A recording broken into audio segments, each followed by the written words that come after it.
The phone rang 3 times before I even noticed.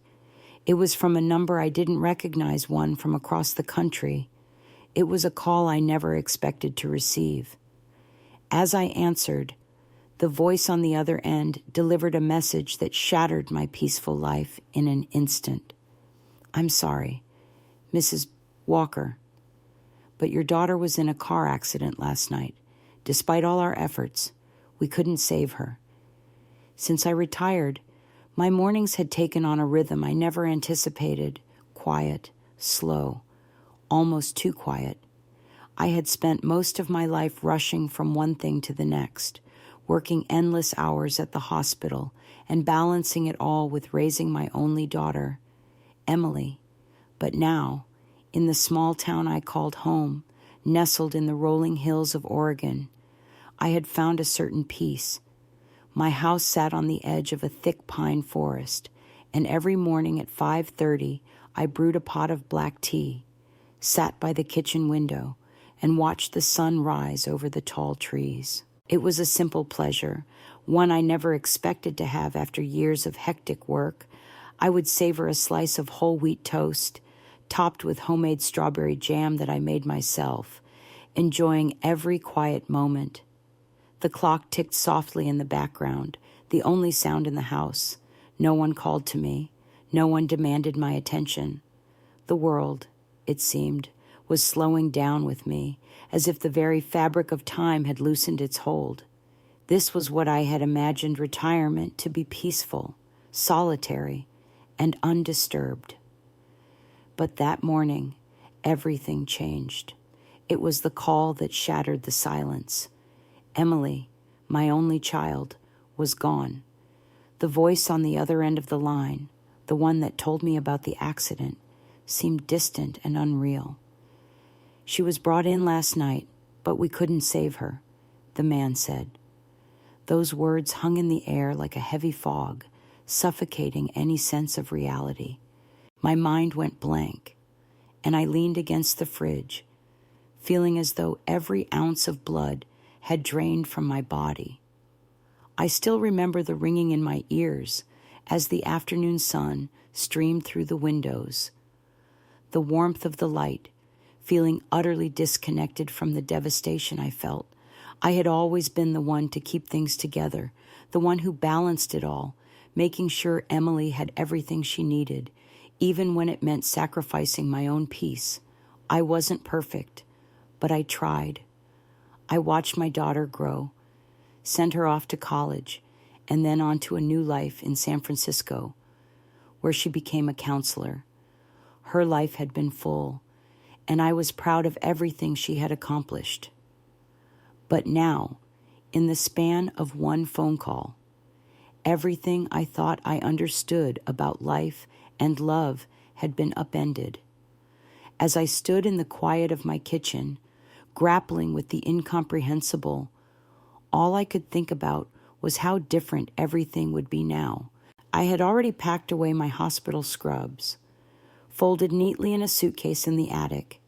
I had expected the remainder of my days to be quiet, no rush, no chaos, but now the silence felt deafening.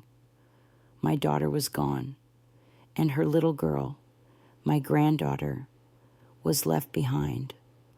That was the next chapter I never expected to write. After receiving that devastating phone call, I found myself standing at the crossroads of my life, uncertain of where to go next. The peaceful mornings I had grown accustomed to, where I sipped tea and watched the sunrise in solitude, now felt like a distant memory.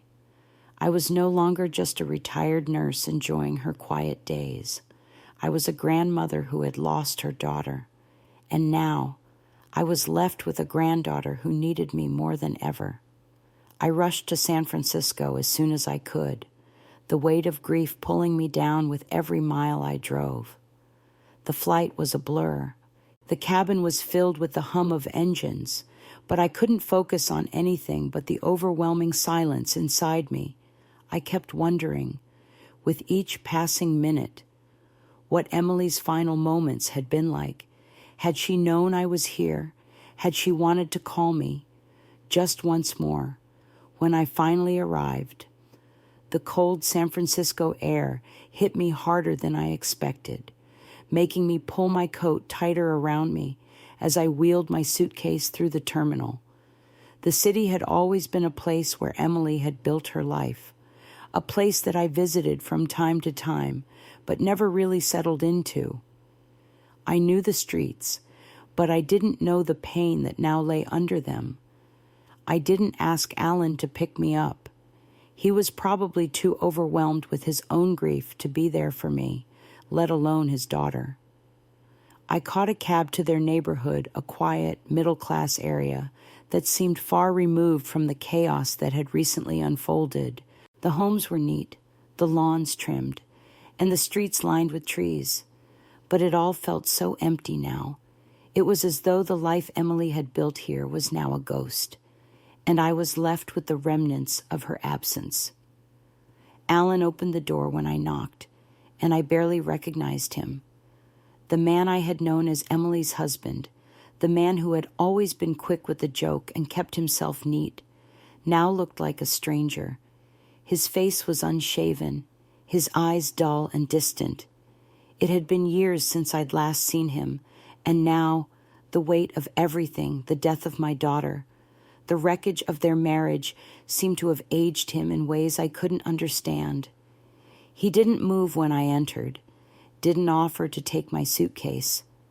I carried it in myself, stepping into a home that felt foreign, despite having visited it only a few times before. The familiar smells of beer, detergent, and the faint scent of baby formula filled the air. There were boxes stacked in the corners, clothes scattered about, and the TV was playing silently in the background.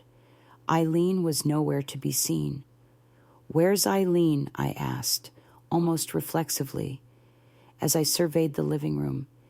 "She's upstairs, asleep," Alan replied, his voice flat and empty. "How has she been?" I pressed gently, though I already had an inkling of the answer. "She cried for a bit, didn't eat much, and then fell asleep." Alan didn't seem to care to elaborate. I nodded, suppressing my worry. My gut told me Eileen wasn't just missing her mother. She was missing consistency and care. Alan, despite being her father, seemed disconnected, lost in his own despair. I didn't want to push. There was no time for confrontation. Not now. Emily was gone, and Eileen needed stability more than ever.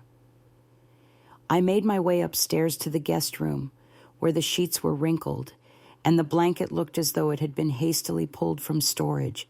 I closed the door behind me and sat on the edge of the bed. The quiet of the house was unsettling, and as I tried to sleep, my mind kept returning to the question I couldn't shake.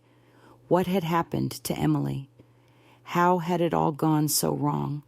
The next morning, I woke up early, still disoriented by the events that had unfolded. The house was eerily silent, except for the faint sound of Eileen's cries from upstairs.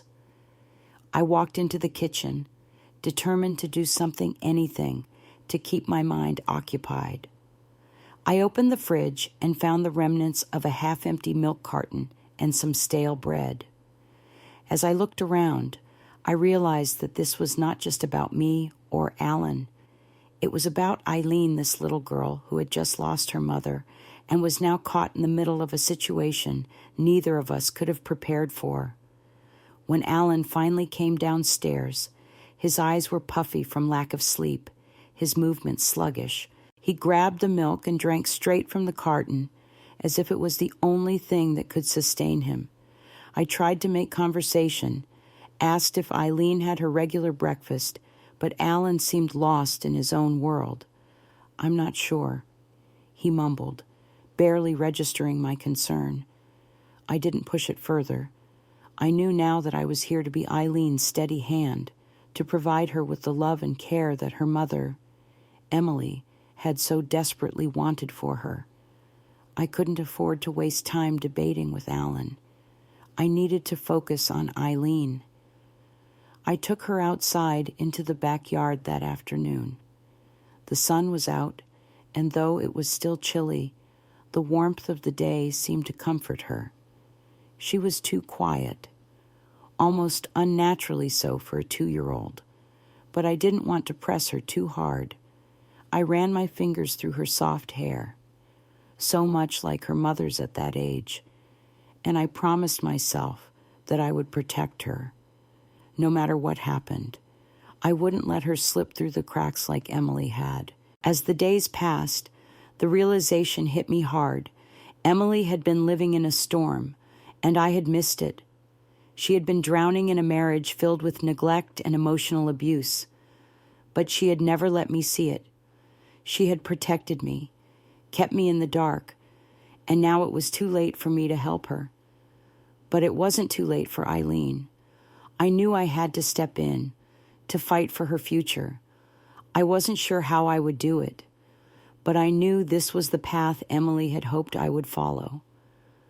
And for Eileen, I would fight with everything I had left. The days following Emily's death were a blur of emotions and tasks that I had never expected to face. I found myself in a strange place, filled with grief and a sense of purpose I never anticipated. It was as though everything I had known about life, about being a mother, had shifted in an instant. My daughter, the woman I had watched grow from a little girl to a strong, independent adult, was gone. And now I was left to pick up the pieces, not just for myself, but for my granddaughter, Eileen, who had just lost her mother. In the first few days, I was too stunned to do anything. Alan, Emily's husband, seemed lost in his own grief. He hadn't been himself for a long time, even before Emily's death. The man I remembered as her supportive partner had turned into someone I barely recognized. He had always been the kind of person who hid his struggles, keeping them tucked away behind a smile or a joke. But now, in the aftermath of Emily's death, I saw the cracks in his facade. His behavior had changed drastically. He was no longer the sharp, well-dressed man who would make a quick joke or offer a friendly word. Instead, he seemed distant, withdrawn, and increasingly unkempt.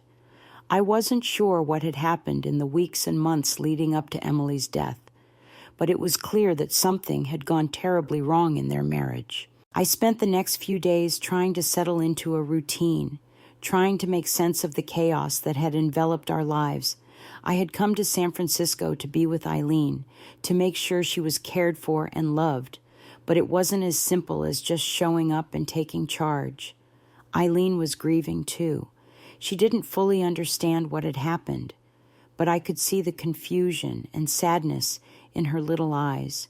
She was too young to fully grasp the loss of her mother, but I could see the effects of it in her behavior. She wasn't the same joyful, curious little girl that I remembered from our video calls. She was quieter now, more withdrawn, and often clung to me in a way that broke my heart. The first night I spent at Alan's house was one of the hardest. I could hear Eileen crying in her crib, the sound echoing in the stillness of the house. It was a cry that was unlike anything I had ever heard before, soft, desperate, and full of a grief that no child should have to bear. I wanted to rush to her, to comfort her, but I also knew that I couldn't do it all. Alan was her father, and despite everything that had happened between them, I couldn't take that away from him. But as the days passed, I began to realize that Alan was not capable of providing the stability and care that Eileen needed. He was struggling too much with his own pain, and it was taking a toll on the way he cared for her. One afternoon, while I was sitting with Eileen in the backyard, I saw something that struck me to my core. She was sitting on the grass, clutching her stuffed bunny tightly in her little hands, her eyes wide and uncertain. I had been running my fingers through her hair, trying to soothe her, when she suddenly looked up at me and whispered, "Grandma, I miss Mommy." The words hit me like a freight train.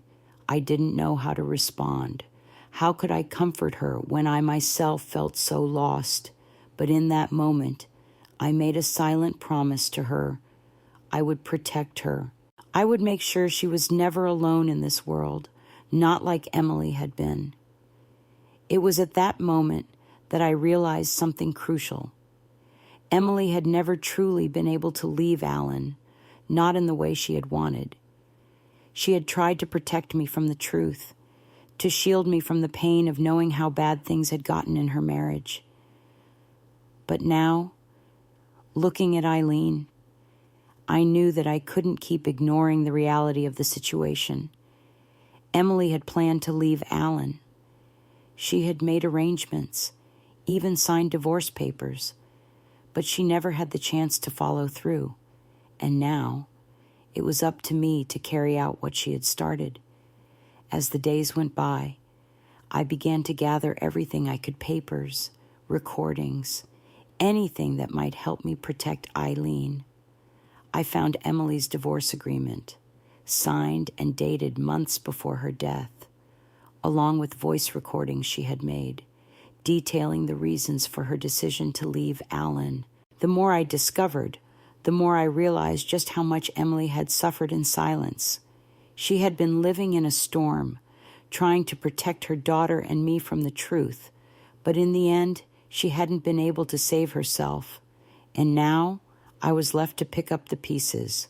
I began making plans to file for temporary guardianship of Eileen.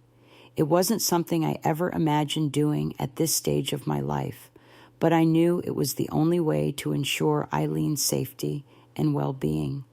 I wasn't trying to take away Alan's rights as her father, but I had to do what was best for Eileen. She needed stability. She needed love. And above all, she needed to feel safe. And I knew that I was the one who could give that to her. I met with a family lawyer, Jennifer, who had been working with Emily on the divorce. She helped me navigate the legal complexities of the situation, and together, we began to gather the evidence that would support my case for guardianship. Jennifer was calm, organized, and focused. She knew exactly what needed to be done, and she was determined to help me protect Eileen. But Alan wasn't going to make it easy. He was still reeling from Emily's death, and he wasn't in the right frame of mind to make decisions that were in Eileen's best interest. His behavior became more erratic, and I began to see just how much his issues with alcohol and neglect were affecting his ability to care for his daughter. He had refused to sign the divorce papers, and now, it seemed, he was going to fight me for custody of Eileen. The battle ahead wasn't going to be easy, but I had already lost one child. I couldn't bear the thought of losing another. And so, I prepared myself for the fight of my life, for Eileen, for Emily, and for everything that was left unsaid. I would do whatever it took to protect her, no matter the cost. The days following Emily's death felt like they were all blended into one unending stretch of time. Everything seemed to move in slow motion, yet at the same time, the urgency of what I had to do couldn't be ignored. I wasn't just dealing with the loss of my daughter. I was now responsible for Eileen, the little girl who had lost her mother far too soon. I had promised Emily that I would protect her daughter if anything ever happened to her, but now I found myself faced with a reality that I wasn't prepared for. I had never imagined that I would have to step in as Eileen's primary caregiver. I thought that Emily and Alan would raise their daughter together, that their family would be whole, despite the cracks that I had sensed beneath the surface. But when I arrived at Alan's house after Emily's death, I quickly realized that the cracks had been much deeper than I had ever known. Alan, despite being Eileen's father, wasn't capable of giving her the care she needed. He was lost in his grief, struggling with his own demons, and it was clear that Eileen was being neglected. I spent the next few days trying to settle into a routine, trying to care for Eileen while also navigating the complex emotions that came with her mother's death. Alan was barely present, lost in his own sorrow and alcohol-fueled haze. His behavior was erratic. One moment, he would be slumped on the couch, barely acknowledging his daughter's presence, and the next, he would be locking himself away in his room for hours. His disinterest in Eileen's well-being was both heartbreaking and infuriating. I knew that Emily had worked so hard to make sure that Eileen was loved and cared for, and it became clear to me that I was the only one left who could provide her with the stability she needed. In the quiet of the house, I could hear Eileen crying. She wasn't just crying because she missed her mother. She was crying for something more. She missed the security that her mother had given her, and I could see the fear in her eyes. Every time she would cry, I would rush to her side, pick her up, and hold her close. But I couldn't erase the sadness in her eyes, the confusion that came from the absence of her mother. I had no choice but to step in. I had to protect her, no matter what. The weight of responsibility felt heavy, but I had made a promise to Emily, and I was determined to keep it. I began to make arrangements for Eileen's future. I knew that Alan was in no condition to care for her, so I started to look into legal options. I knew I had to act quickly. I couldn't let Eileen fall through the cracks. The day I decided to file for temporary guardianship was the day I truly felt the enormity of what I was up against. I had to stand up to Alan, who was not only grieving, but also battling his own personal demons. I couldn't just sit back and hope things would get better on their own. Eileen needed a stable environment, and I was the only one who could provide it for her. I reached out to Jennifer, the family lawyer who had been helping Emily with her divorce. Jennifer was calm, methodical, and had a clear understanding of the situation. She didn't sugarcoat anything. She told me it wouldn't be easy to fight Alan for guardianship. He was her father, and despite his flaws, he had legal rights. But I didn't care about the legalities. I cared about Eileen's future, and I knew that Alan wasn't capable of providing it for her. Jennifer helped me gather the evidence I needed to make my case. I collected records from Emily's divorce agreement, including the signed papers and the voice recordings Emily had made detailing the reasons for her decision to leave Alan. I found messages from Emily that confirmed her intentions to file for divorce, but she never had the chance to go through with it. Alan's refusal to sign the divorce papers had trapped Emily in a toxic environment, and now it was my turn to step in. As I continued to gather the pieces of Emily's life, I realized just how much she had hidden from me. She had been protecting me, shielding me from the reality of her marriage, but in doing so, she had been carrying the burden alone. I couldn't believe I hadn't seen it. I had always thought I knew my daughter, but I had missed the signs. Emily had been living in a storm, and I hadn't noticed until it was too late. I was determined to do what Emily couldn't. I knew the road ahead wouldn't be easy, and I would have to face Alan, who would surely fight me for his daughter. But I couldn't back down. I had already lost one child. I couldn't bear to lose another. The days that followed were filled with tension and uncertainty. Alan was still in denial, refusing to see the reality of the situation. I tried to approach him, to talk to him about Eileen's needs, but he would shut me down. He was defensive and angry, refusing to acknowledge that he wasn't fit to care for her. Every time I tried to have a conversation with him, he would retreat into his own world, isolating himself more and more. But I couldn't stop. I had made a promise to Emily, And now I was making a promise to Eileen. I would do whatever it took to protect her, even if it meant fighting Alan. I knew the battle ahead would be difficult, but I was ready. For Eileen, for Emily. I would not let this little girl suffer because of the mistakes her father had made. As I prepared to file for temporary guardianship, I couldn't help but think of Emily. She had worked so hard to give Eileen a good life, and now it was my turn to carry that torch. I would do whatever it took to make sure Eileen had the future she deserved. No matter how hard it was, no matter how much I had to fight, I knew I couldn't give up on her. I couldn't let Emily's death be the end of Eileen's story. It was only the beginning, and I would be there every step of the way. The first few days after Emily's death were the hardest. Time seemed to move both too quickly and too slowly. My daughter, the one who had always been there, was suddenly gone. And with her, the life I had known had unraveled. But more than anything, I was left with a deep sense of responsibility, a responsibility I didn't expect, yet one that had always been quietly there, tucked into the corners of my heart, the responsibility to protect my granddaughter, Eileen. It didn't take long for me to realize that Eileen needed me now more than ever. Alan, her father, was lost in his grief. His behavior had changed drastically since Emily's death. The man I remembered, the one who had once been so put together, was no longer the same. He had stopped caring for Eileen in the way a father should. His emotional absence was so glaring that it became impossible for me to ignore. His grief was all-consuming.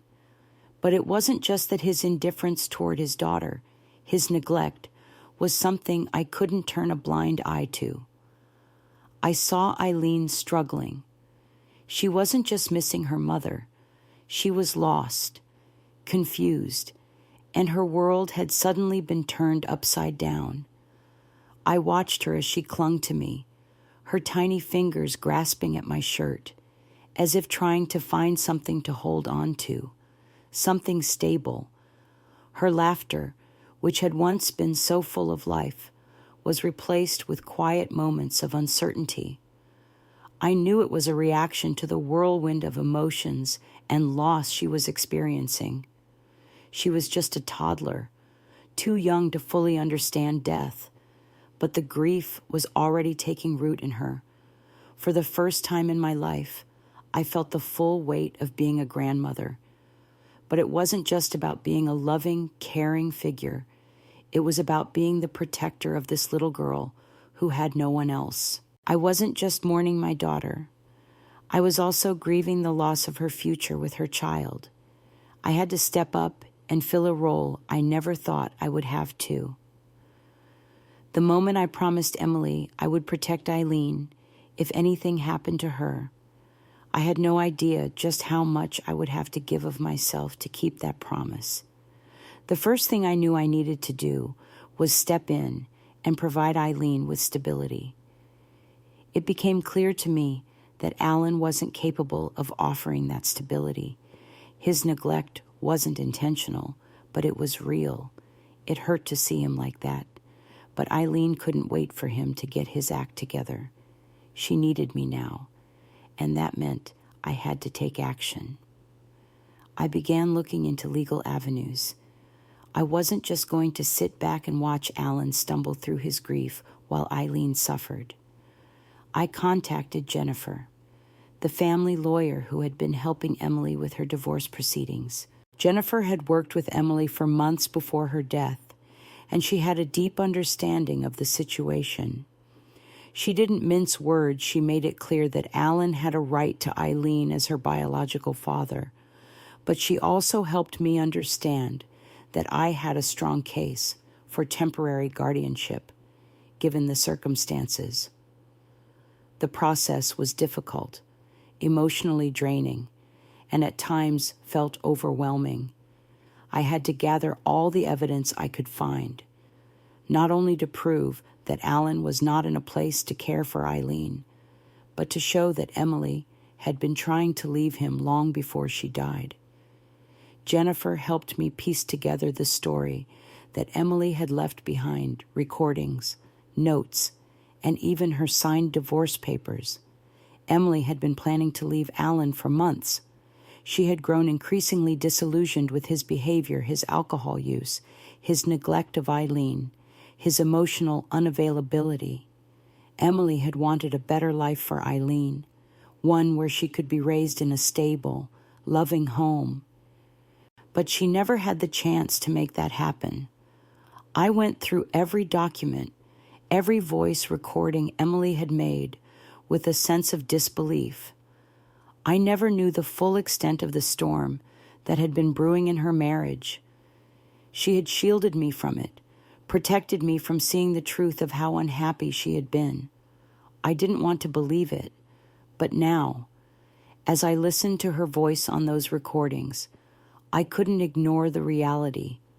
Emily had fought so hard to keep Eileen safe, but the battle had been too much for her, and now it was my turn to pick up where she had left off. As I prepared to file for guardianship, I could feel the weight of the world on my shoulders. I had always thought that my days of raising a child were behind me, but now I was being called upon to step in and do what I could to ensure that Eileen had the life she deserved. It wasn't just about me anymore. It was about her future. It was about protecting her from the mistakes of the past and giving her a chance to grow up in a loving, stable home.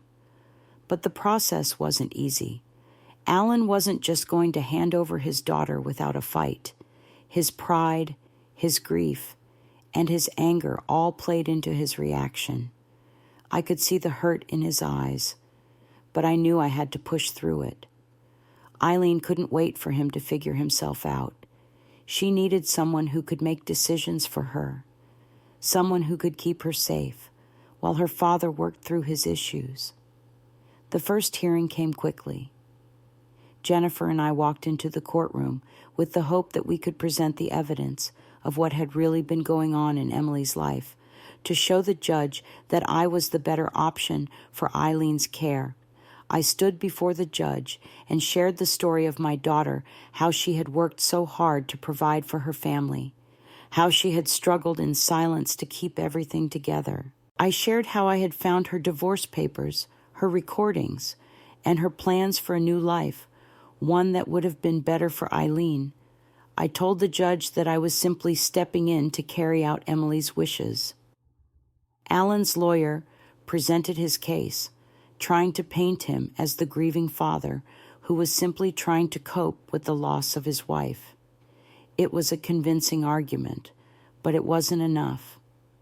The judge listened to both sides, weighing the evidence carefully. After what seemed like an eternity, the judge spoke. She ruled in my favor, granting me temporary guardianship of Eileen.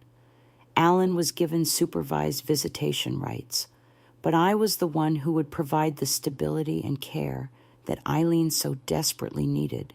The victory didn't feel like one. There was no joy in it, no sense of triumph. All I could think about was how much Eileen had already lost. But I also knew that this was the beginning of something new for her, a chance to heal, to feel safe again. I walked out of the courtroom, my mind spinning with the weight of the decision. But as I stepped into the sunlight, I felt a strange sense of peace wash over me. I had made the right choice. I had done what Emily would have wanted. I was protecting her daughter, the one piece of her that still remained, and no matter what happened next, I would continue to fight for Eileen for as long as I could. In the weeks that followed, I found myself entrenched in a battle I never expected to face at this stage in my life. The grief of losing Emily was still fresh, still raw, but I couldn't afford to wallow in it. Eileen needed me, and though I had promised my daughter I would protect her daughter, I hadn't realized just how complicated and emotionally taxing that promise would become. After the court ruling, I became Eileen's primary caregiver, and every day felt like a new challenge. Alan, despite being her father, was absent in every way that mattered. He didn't show up to help care for her, nor did he seem capable of being present for her in any emotional sense. I had tried to give him the benefit of the doubt, but the longer I stayed in that house, the clearer it became that he wasn't ready to be the father Eileen needed. Every day felt like a balancing act between being there for Eileen, keeping her safe and loved, and managing the increasing tension between Alan and me. Alan's grief was undeniable, but it was also paralyzing. He had withdrawn into himself, and it seemed like his grief had transformed into anger, alcohol abuse, and emotional neglect. The man I had known wasn't gone entirely, but there was a shadow of him that lingered, and it was clear that the emotional toll of Emily's death had pushed him beyond what he could handle. His behavior wasn't just destructive to him, it was destructive to Eileen as well. He couldn't even recognize her needs. And, as difficult as it was for me to admit, I knew that I was the one who had to step in and take charge. I had always prided myself on being able to hold things together, on finding ways to manage life's inevitable curveballs, but caring for Eileen was a different kind of challenge. Every time I looked at her, I saw Emily in her eyes, and the loss would hit me all over again. But it wasn't just my own grief that I had to manage, it was Eileen's. She had lost her mother, and the sadness that clouded her little face broke my heart every time I saw it. But it was more than just sadness. I began to notice other signs that Eileen wasn't adjusting well. She seemed withdrawn, almost too quiet for a child her age. I would find her sitting alone in corners, clutching her stuffed bunny, or looking out the window with a faraway expression on her face. She wasn't eating well, and at night, she would cry herself to sleep, calling for her mom. I knew she was grieving too, but I couldn't help but wonder how much of her pain was linked to the instability around her. One morning, after a particularly restless night with Eileen, I knew I had to do something. I couldn't wait for Alan to change. I had already seen how deep his struggles ran, and I couldn't keep relying on him to step up. I knew that as her grandmother, I had a responsibility to step into the role of protector, of steady presence, no matter how much it tore me apart to do so. So, I took action. I decided to take Eileen to see a doctor, not just for a routine checkup, but for an evaluation. I needed to understand how much this transition, this sudden shift in her life, had affected her. When we arrived at the pediatric clinic, I tried to put on a brave face for Eileen, but I could see her nervousness. She clutched my hand tightly, looking around the bright, sterile waiting room with wide eyes. I reassured her, tried to make the experience feel as normal as possible, but I couldn't ignore the knot of anxiety building in my chest. I couldn't avoid the truth any longer. Eileen needed help, and I wasn't equipped to give her all the answers. But I was determined to find someone who could. Dr. Kaplan, the pediatrician we saw, was a kind woman in her early 40s with a calming presence that seemed to immediately put Eileen at ease. She spoke gently to her, allowing her to warm up before the exam started. I could see the relief in Eileen's eyes as she began to feel more comfortable in the doctor's presence. The exam itself was routine, but Dr. Kaplan's analysis of Eileen's emotional state struck a chord with me. She noticed the signs of anxiety, of trauma, things I had feared, but had not yet fully acknowledged. Eileen wasn't just grieving the loss of her mother. She was reacting to the instability in her home life. Dr. Kaplan's recommendation was clear. Eileen was showing early signs of separation anxiety, and if left unaddressed, it could lead to more significant developmental challenges down the road. My heart sank as I listened to the doctor's observations. This was not just about losing her mom. It was about the environment she was now living in. Eileen had experienced neglect, instability, and emotional withdrawal from her father. The stress she was under was affecting her ability to thrive. I couldn't ignore that. I had already seen the signs in her behavior, her disconnection, her fear, her inability to trust that things would be okay. And I knew that. As much as I hated it, I couldn't leave her to fend for herself in this chaotic environment. After the doctor's appointment, I sat in my car with Eileen, trying to process everything that had happened. I had always been so sure of myself, so confident in my ability to handle whatever life threw my way. But now, I felt lost. I wasn't sure how I was supposed to fix this, how I was supposed to heal Eileen, or even how I could help her find some semblance of normalcy in this fractured world. I couldn't do it alone. I couldn't pretend everything was fine when it was so clearly not. I called Jennifer, the family lawyer, to discuss the next steps. She had been helping me with the legal process of securing guardianship of Eileen, but now I needed more. I needed advice on how to proceed with the information we had from Dr. Kaplan, how to use it to ensure Eileen's safety and well-being. Jennifer was patient and understanding. She told me that this information, along with my documented care for Eileen, could help build a strong case for her continued guardianship. But I knew that it wasn't going to be enough to just present evidence. I had to show the court, show everyone, that I wasn't just acting out of grief or a desire to replace Alan as Eileen's parent.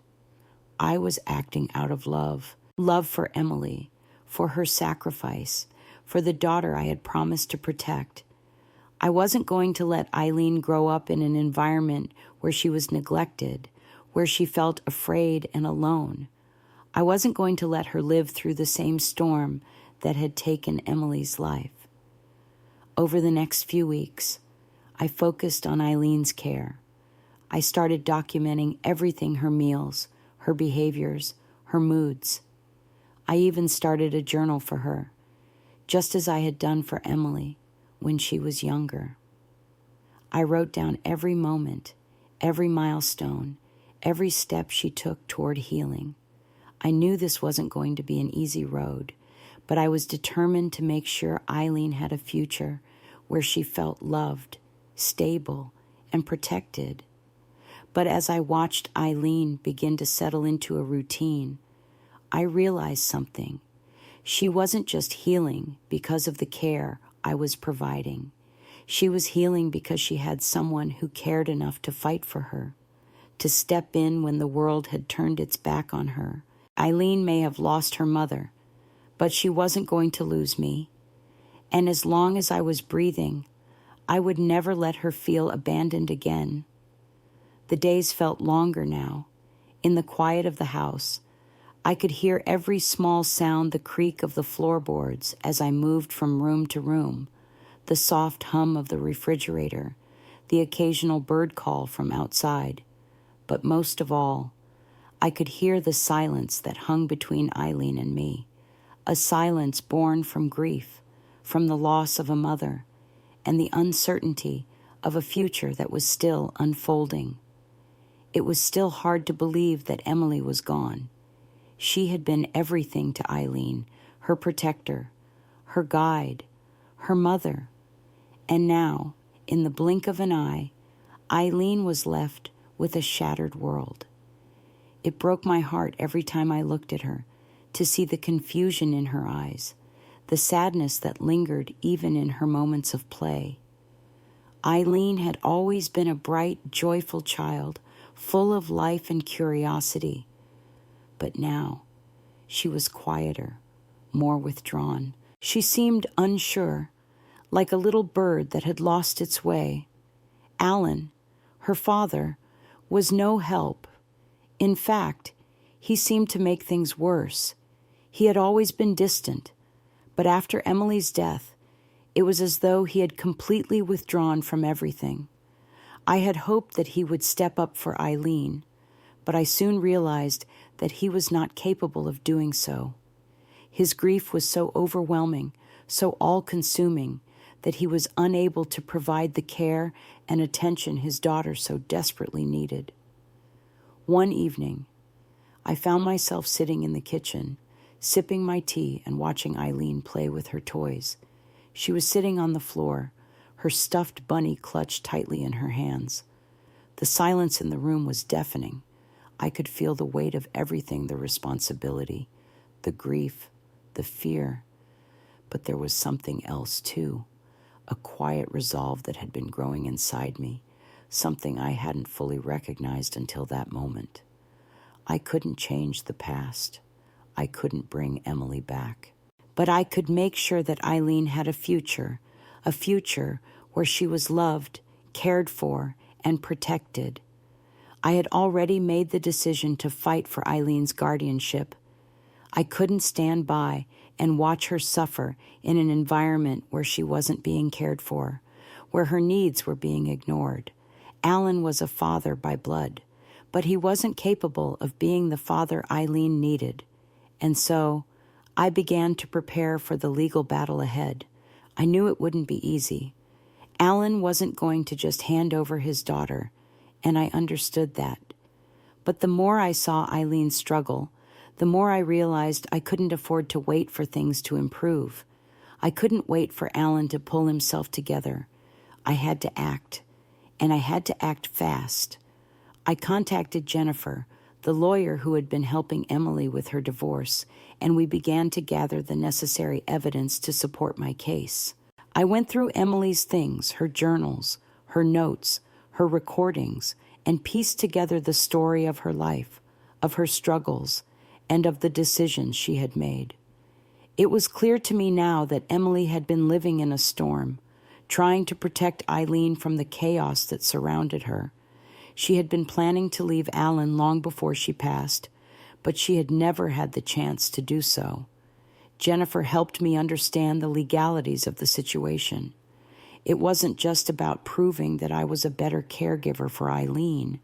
It was about showing that I was the one who could provide the stability and love she needed to thrive. The divorce agreement that Emily had signed, the recordings she had made detailing her reasons for leaving Alan, and the notes she had left behind all painted a picture of a woman who had fought for her daughter, who had tried to create a better life for her. And now, it was my turn to carry on that fight. The process was long and arduous. There were court hearings, meetings with social workers, and endless paperwork to fill out. But with every step, I became more determined. I wasn't just fighting for Eileen's well-being. I was fighting for Emily's legacy. I was fighting for the daughter she had worked so hard to raise, the daughter who had been left behind in a broken world. And then, one evening, after a particularly difficult meeting with Jennifer, I found myself sitting with Eileen in the backyard. The sun was setting, casting a warm golden light across the lawn. Eileen was sitting beside me, her little legs dangling off the edge of the bench, her stuffed bunny resting in her lap. She didn't say anything, but I could feel the weight of her grief. I ran my fingers through her hair, just like I had done with Emily when she was young, and for the first time in a long while, I felt a sense of peace. I wasn't sure what the future would hold. I didn't know if Alan would fight me for custody or if he would accept the fact that I was the one who could provide Eileen with the care she needed. But I did know one thing I wasn't going to give up. As I sat there with Eileen, watching the stars begin to appear in the sky, I realized that, in many ways, I was the only steady force left in her life. And no matter what happened, I would always be there for her. I would always be the one to hold her hand when she needed it, to comfort her when she was scared, to protect her from the world that had taken so much from her. I had made a promise to Emily, and I was going to keep it. no matter the cost. In the days that followed, I focused on building a new life for Eileen and me. I made sure to stick to a routine meal times, playtime, nap time. I wanted to create a sense of normalcy for Eileen, something that she could rely on amidst the chaos. And as the weeks went by, I began to see small changes in her. She laughed more, played more, and even started asking about her mother less. It wasn't much, but it was progress. The road ahead was still uncertain. Alan hadn't given up on trying to regain custody of Eileen, but I wasn't going to back down. I had made a commitment to her, and I would see it through. As I tucked Eileen into bed that night, I kissed her forehead and whispered, "I'm here, sweetheart. I'm not going anywhere." And for the first time in what felt like forever, I believed it. Eileen would be okay. We would be okay. No matter how hard it got, no matter how many obstacles we faced, we would always have each other. And that was enough. In the days following Emily's death, I was forced to face a truth I had hoped would never come. My life, once so steady and routine, had been turned upside down, and in its wake, I was left with a granddaughter who needed me more than I could have ever imagined. I had always been a mother, a caretaker, but now I was thrust into a new role, a role I hadn't prepared for, and one that came with a weight heavier than anything I had ever carried. Eileen, my sweet granddaughter, had been the light of Emily's life. I had always seen Emily's love for her daughter, the way she doted on her, the way she had sacrificed everything to create a bright future for Eileen. And now, in a world without Emily, Eileen was left to pick up the pieces of a life that no child should ever have to endure. I looked at her face so much like her mother's, and I saw not only the reflection of the little girl I had loved so much, but the weight of the grief and confusion she carried in her tiny heart. In those early days, Eileen clung to me, but not just in the way a child might seek comfort after a nightmare or a bad dream. This was different. She clung to me as if I was her only lifeline, as if everything she had once known had been ripped away and I was all that remained. The silence in the house was deafening, and as I walked through the rooms, it felt as though Emily's absence was suffocating, pressing in from every corner. But I couldn't let Eileen feel the same weight. I couldn't let her drown in the grief that had already claimed so much. But the challenge wasn't just about comforting Eileen. It was about finding a way to move forward when it felt as though everything had come to a standstill. Alan, Eileen's father, was a shadow of the man he had once been. The grief that had overtaken him was palpable, and as much as I understood it, it was clear to me that his struggles were consuming him. He wasn't present for Eileen. He couldn't be. He was too lost in his own sorrow, and it was evident that Eileen, though just a child, had already recognized that absence. She knew her father was there, but not really there. She knew he wasn't able to meet her needs, and worse, he didn't even seem to recognize the depth of what had happened to her. It broke my heart to see him in such a state. Alan had always been distant, but now it was as if he had vanished entirely, leaving a void that only deepened Eileen's confusion and sadness. I tried talking to him, tried reaching out, but he was unreachable. He would retreat into his room for hours, sometimes days, without a word. When he did speak, it was only to offer an excuse or to brush off any concerns I had about Eileen's well-being. I tried to give him space, tried to understand, but I knew that Eileen's needs couldn't wait. They wouldn't wait. Eileen's behavior became a reflection of the instability that had taken root in our home. She began to withdraw, becoming quieter and more distant. I would find her sitting alone in corners, clutching her stuffed bunny to her chest, as though trying to find comfort in something that still reminded her of better times.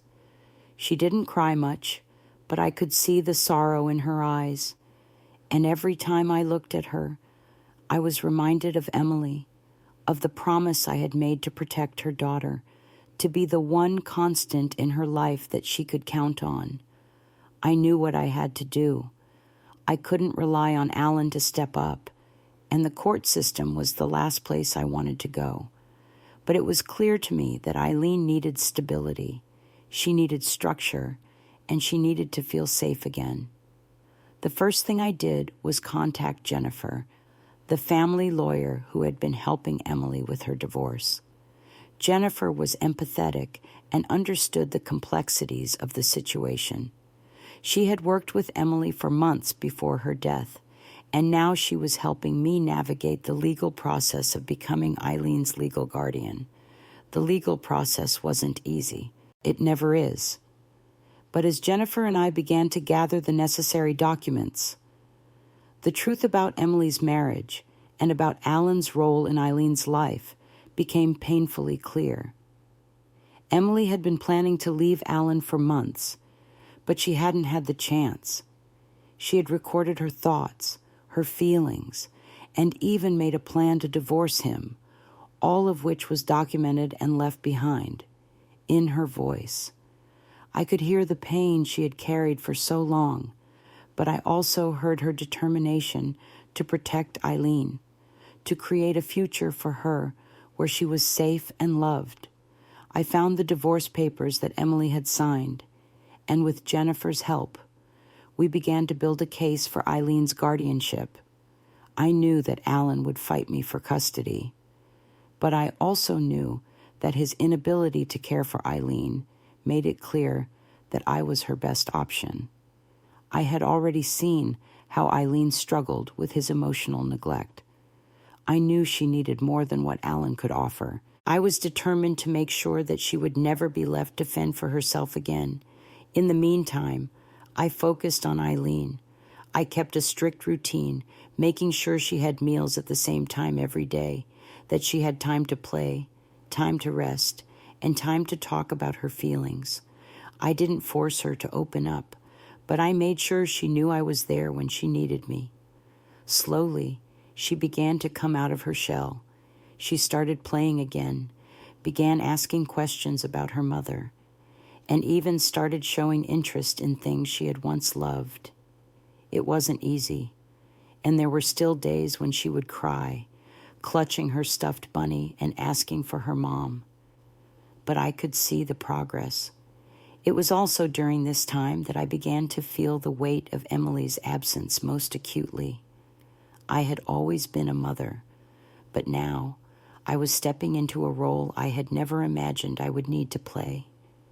I was a mother again, but this time I was taking care of a child who had already lost so much. It was both a privilege and a burden I didn't take lightly. I knew I was the only one who could protect Eileen, and I was determined to give her the life Emily had wanted for her. As the weeks passed, I began to find some sense of peace in the new routine I was building with Eileen, but I knew the battle for her guardianship was far from over. Alan hadn't given up, and I wasn't going to back down either. This was my granddaughter's future at stake, and I would fight for it with everything I had left. But no matter what the future held, I knew one thing for sure: I would never let Eileen feel the same kind of abandonment that had plagued her mother's life. I would be the constant, the steady hand that guided her through the storm, just as I had promised Emily I would. And with that promise, I knew we could find our way forward together. The days that followed Emily's death were the hardest of my life, but nothing prepared me for the emptiness I would feel as I watched my granddaughter, Eileen, try to make sense of a world that had suddenly become so much darker. The quietness of our home, once filled with the warmth of shared moments, now seemed like a constant reminder of the silence left in Emily's absence. Every day was a delicate balance of trying to maintain some semblance of normalcy for Eileen while facing the overwhelming grief of losing my daughter. It was a battle I hadn't expected to fight at this stage in my life, but one I had no choice but to engage in, for her sake.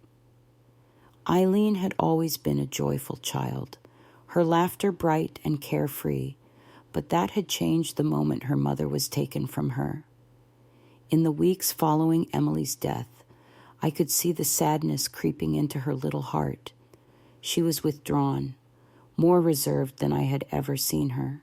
She clung to me constantly, her small hands grasping at my sleeve whenever I moved away, as if she feared losing me just as she had lost her mother. It broke my heart to see her so fragile, so vulnerable, and I knew I had to step up, even though I was struggling to hold it together myself. Alan, Eileen's father, was barely present. He had always been emotionally distant, but now, in his grief, he seemed to have completely shut down. He retreated into himself, unable to provide Eileen with the care and attention she desperately needed. At first, I tried to give him space to grieve, but the longer I stayed in their home, the more I realized that his sorrow had turned into neglect.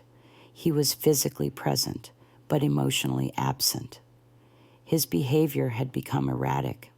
Sometimes he would drink himself into oblivion, and other times he would retreat into his room for days, leaving Eileen to fend for herself. It was clear that Eileen's needs were no longer a priority for him, and I knew I had to act quickly. I had always been a mother who fought fiercely for my children, but this was different. This wasn't just about protecting Eileen's physical well-being. It was about protecting her emotional health. I had made a promise to Emily that I would look after her daughter if anything happened to her, and I intended to keep that promise. But the path forward wasn't easy. I couldn't stand by and watch Eileen suffer because of Alan's inability to step up. I had to be her protector, the one constant in her life that she could rely on.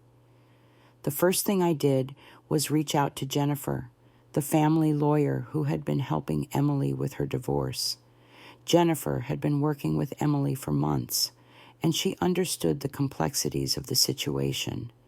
She was empathetic but clear-eyed about the reality of what needed to be done. She helped me gather the necessary evidence, including Emily's signed divorce agreement, her recordings, and her notes.